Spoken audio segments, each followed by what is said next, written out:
Imagine this. It's a quiet summer night in 1912. In the small town of Villisca, Iowa.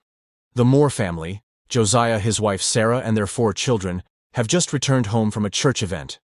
With them are 2 young guests, the Stillinger sisters, who were invited to spend the night. No one could have known that this would be their final night alive. By dawn, every single person inside that house would be brutally murdered. The next morning, a worried neighbor noticed the Moore house was strangely silent. Curtains drawn, no one outside, no sound of children playing. When relatives entered, what they found inside was beyond comprehension. 8 people, all slaughtered in their sleep with an axe.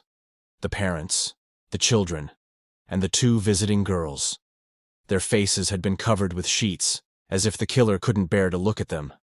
Every mirror in the house was also covered. The food on the table was untouched. It was as if time had frozen in that horrible moment. But here's where it gets even stranger. The weapon, an axe, belonged to Josiah Moore himself. It had been left behind smeared with blood. Police believed the killer hid in the attic, waiting for the family to fall asleep before carrying out the massacre. And yet, nobody heard a thing. The neighbors didn't hear screams. No one saw anything unusual that night. Suspects? Oh, there were plenty. A traveling preacher named Reverend George Kelly confessed, but later recanted.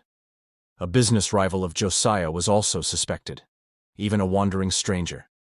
But despite endless investigations and even 2 trials, no one was ever convicted. The Villisca axe murders remain unsolved to this day. Over a century later, the house still stands, and people say the spirits of that night never left.